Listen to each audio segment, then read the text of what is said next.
rolling. All right, you're watching DefenseReview.com. I'm here with Trey Knight of Knight's Armament, and he's going to show us the new KS-1 and just sort of take us through it a little bit. And so, all right, tell us about it. It's been a while since we've done one of these. Yes, it's been a long time. Yeah. All right. So we'll start at the muzzle and work our way back. First thing you'll see is our new suppressor. This is our new printed technology, additive manufacturing suppressors. It's the PRT, so this is a reduced back pressure suppressor. You can see it's quite small. And this was really a flash reducer. It reduces some sound, but it was just, we were looking at thermal characteristics, which was a big part of this program Hunter, was thermal characteristics for the suppressor and the weapon. And then we put a sleeve on the outside. So that's just kind of a standard looking suppressor underneath, and then has this sleeve on the outside to reduce the thermal signature. Right. And where we ended up with it, for this program, there was an overall length requirement. This is our standard open prong flash hider, QDC flash hider. Yeah. So that's a legacy part. And so where we ended up with a 13.7 inch barrel that really related to the size of this suppressor. So this was about as short as we could make in a suppressor that was effective enough with mainly flash reduction. And then that left us with about 13.7 inches of barrel after we made the shortest suppressor we could. So that's where the barrel length came from. It was actually the base relative to the suppressor length. You'll notice it has a dimpled barrel. Yep. It has our kind of trademark gas system, sealed gas system that's fully removable with no taper pins. So that's multi-use, easy to assemble, easy to disassemble. This is our new URX6, which is the most rigid rail, has the best alignment of any rail that we've produced.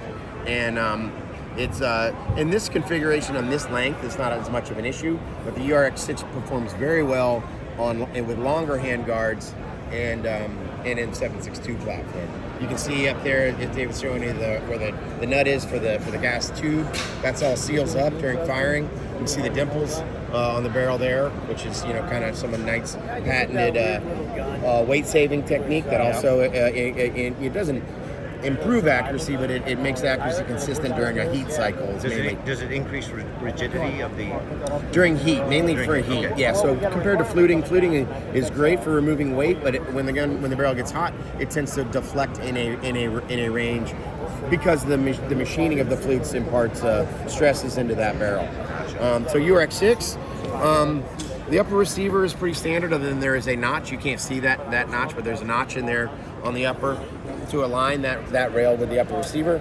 We've been shipping guns commercially with that notch in the upper receiver for a while now. So URX6 rails would be backwards compatible with some of the guns that are out there if you see the notch in the upper receiver. I think the biggest thing that you're going to see on the lower receiver here is we finally are able to incorporate an ambidextrous both bolt catch and release.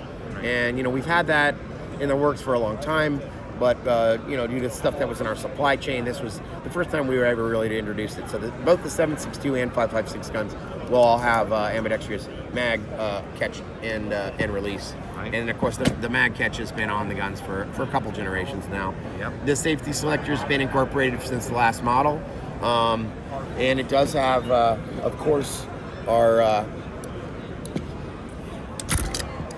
rounded lug bolt.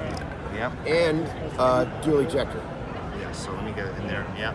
Got it. Yep. Right there. So a lot of this is some of this stuff we learned from the 7.62 gun, and now we're incorporating it into a 5.56 gun. And the rounded lugs are for what purpose? Rounded lugs really are just stronger, especially when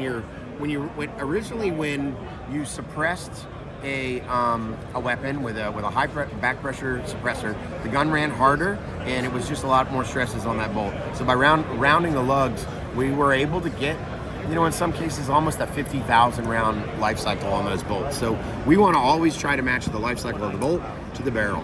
And in this case, the Hammer Forged Chromline barrel, you're going to see a 25 to 30,000 round kind of life cycle for that, and the bolt's going to last that long. And then you have an interesting thing with the trigger guard. Yeah, here. The trigger guard is interesting. Now, the commercial guns aren't going to have this, but this is an actual KS-1 Select Fire SR-16, and the requirement came across because we are using an integrated trigger guard.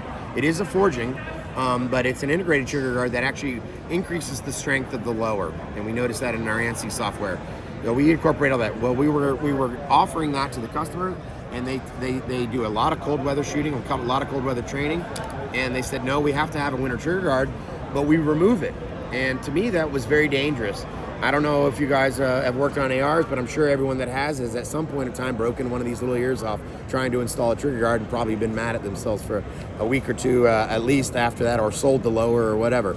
So I consider that to be a risky situation of having, and also in a fold-down trigger guard, you have all that leverage that can break those ears off. So to me, the idea of having this fully removable answered a lot of